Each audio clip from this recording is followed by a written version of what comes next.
A man was able to buy a house after eating every meal at Six Flags amusement park for years.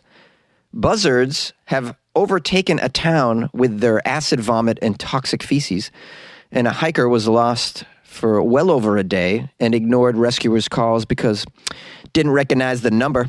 These are the weird stories for Wednesday on Weird AF News, the only daily weird news podcast hosted by a comedian. I'm going to try to make it funny. Let's see, guys. Let's see. A man eats all his meals at Six Flags for years and is able to pay off his student loans. Who would have thought paying for a season pass at the Six Flags amusement park could save you thousands of dollars? Well, one California man found a life hack that took a lot of commitment, but there was a lot of benefits to be reaped. After eating nearly all his meals at Six Flags for about 7 years, 7 years of eating at an amusement park. How do you do that unless you work there? Okay, or work right next to it. Or maybe he doesn't work. I don't know. What's going on here? He's a 33-year-old electrical engineer named Dylan. He claims eating all these meals at Six Flags allowed him to pay off his student loans, get married, and even buy a house. I'm most impressed with the get married part. I don't know how you find any woman to love you for the end of time if you eat all your meals at an amusement park.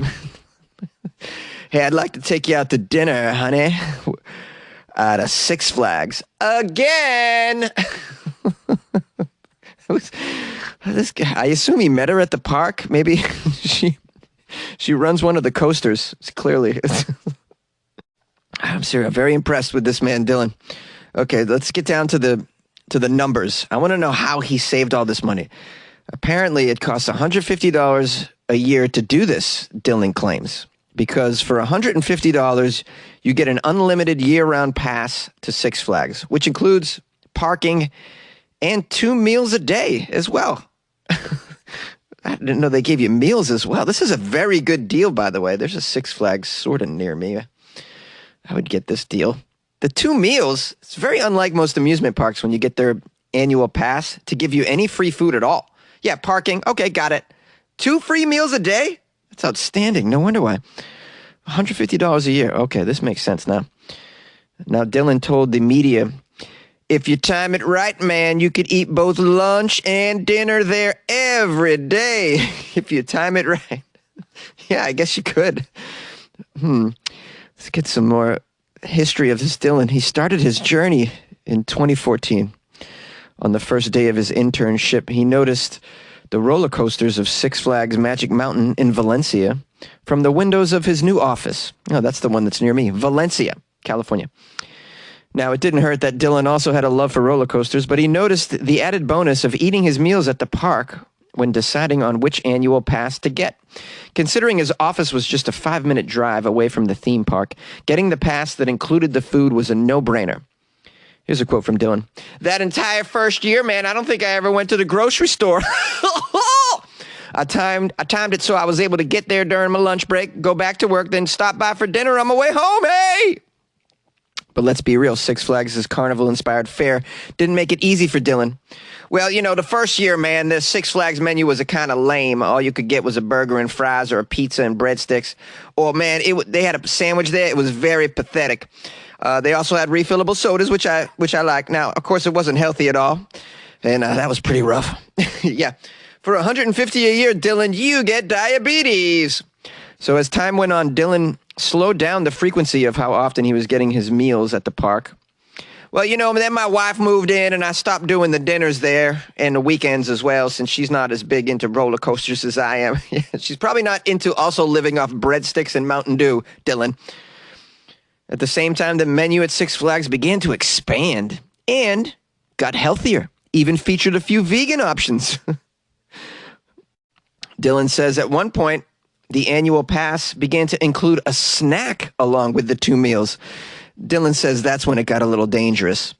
Separate from the meal, you could get some Dippin' Dots, some free churros, pretzels, some sundaes, and that all that type of stuff. And so, of course, I started adding a little weight. How does this guy get a woman?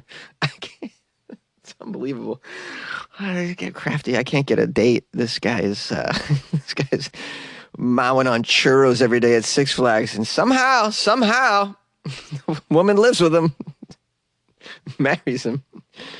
Dylan says now he still eats at the park, but he likes to get into those healthier options, such as the carne asada salad. This is unbelievable. He says he's never kept an official tally on how many meals he's eaten at Six Flags, but he guesses it's well beyond $2,000, making his overall price per meal at 50 cents. This is how he could buy a house, pay off his student loans. How did he get a woman? Still a mystery. Buzzards have come to stay, and they've brought an entire year of toxic feces and acid vomit to a small town. This poor town in North Carolina called Bunn, B-U-N-N. The residents of Bunn, Bunn, I like it. They've spoken of their dismay. They've spent more than a year besieged by scores of buzzards. Yeah, I covered this story a long time ago. There was a high school in Bunn that was trying to get rid of the birds by blasting a cannon. It didn't work. The birds are still there a year later, this time spewing vomit and toxic feces. They arrived in late 2020. They've staked out their territory in this very small 344-person town. They stand 2 feet tall. They wear brown feathers. They wear the feathers. That's right. They put them on in the morning when they get up. They are described as graceful in flight, yet awkward on the ground. You know how these buzzards behave. They sure as hell can dance, though. They love to do the Humpty dance, most important. The Humpty dance is your chance to do the hump. Come on, sexy buzzards, do the Humpty hump. Come on and do the Humpty hump. All buzzards, do the Humpty hump. Hey, do the Humpty hump. All right. The buzzards have resisted all attempts at dispersal. They're dancing on the rooftops. Over the past year, a high school and a cell tower have become the birds' regular haunts. Okay, but what about this toxic vomit and feces? Let's get to that part. One local resident named Allie's super pissed off. She says, you know, this weekend they were up there swarming all over my roof. You know, right there. They just love it there. I get about 50, 60 of these buzzards on my roof and on my property. Yeah, they destroyed my damn chimney. Do you know what it takes to fix a chimney? It's expensive. There's not all sorts of chimney fixing services. You know, this is kind of a disappearing job as well. So when you hire a chimney repair person, you got to spend out your ass for it. Also, these buzzards make my dogs go insane. It's unbelievable. Don't they make you go insane, Gerald and Timmy?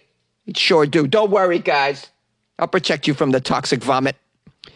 These buzzards, I'll tell you right now, they scatter droppings like liquid business cards. Pfft, unbelievable. Why do I have a Boston accent? I'm in Bunn, South Carolina. That's because I did your impression. In American English, buzzard is often used as a catch term for all vultures.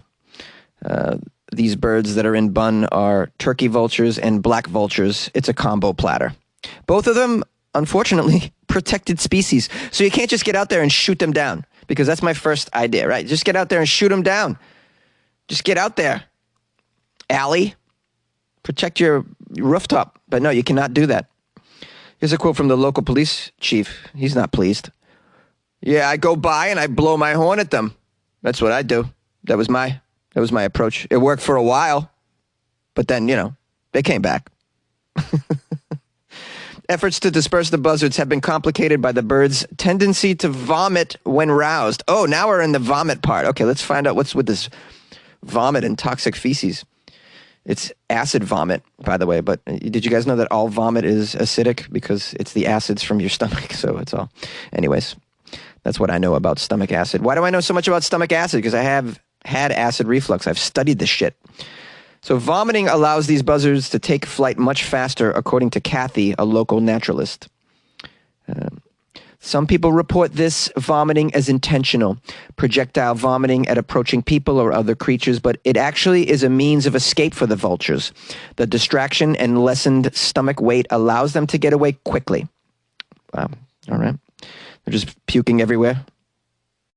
In addition to destroying Allie's chimney, the buzzards have reportedly damaged the roof of a Chinese restaurant. called Famous Number One Food. How is it possible that this restaurant is called Famous Number One Food? They only have 6 tables. I don't know. This is how Chinese restaurants name their places. They take 2 superlatives and a word for food, and they smash them together. They're like, super fun grub. All right. More generally, these buzzards have proved to be an eerie presence over all Bun residents. A further nuisance is the toxicity of the buzzard's feces. Oh boy, we got some toxic feces.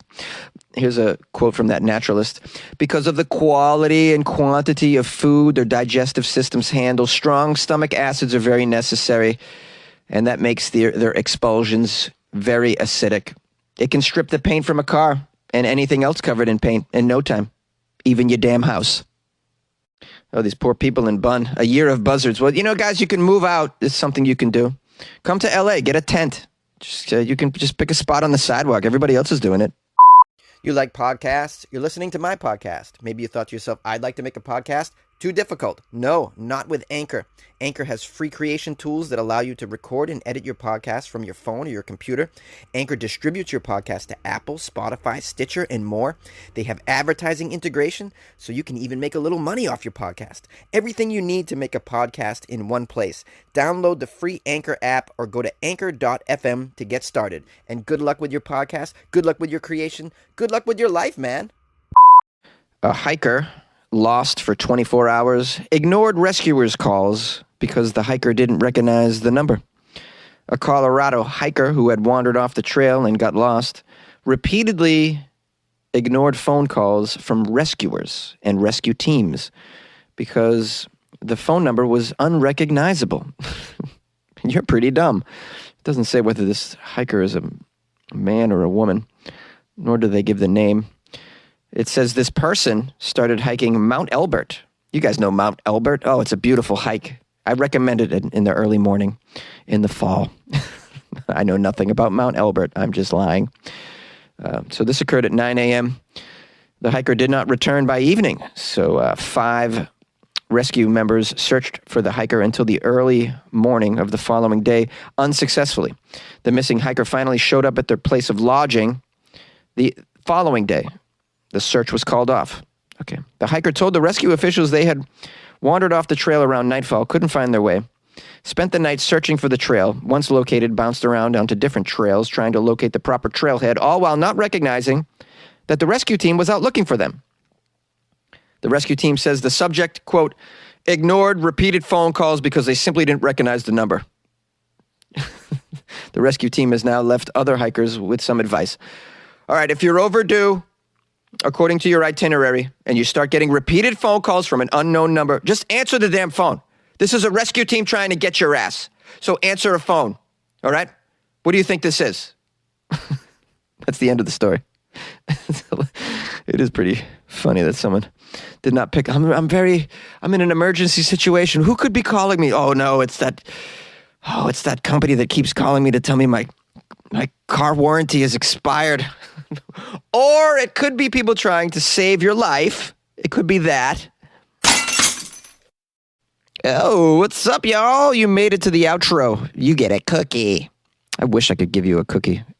I'd give you a cookie, a very special cookie that would make your mind open up. You know the kind. I would give you one of those cookies to activate your third eye, is what I'm trying to say. Third eye chocolate chip cookies, they're called. Oh my God. A little pumpkin spice added because it's that time of year. Everything's pumpkin, right? That'll be over pretty soon, like a month from now. Then you won't have to look at all the pumpkin crap. Meanwhile, I enjoy pumpkin pie. I don't know about you. It's kind of like one of my favorite pies. All right, Jonesy, get down to the brass tacks. Okay, sorry, geez. All business with you, is it? Okay, fine. If you'd like to call the show, the number is 646-450-2012. Please, I haven't heard from Michael in Iowa City. Michael, please call. Let me know you're okay. I miss hearing from you, buddy.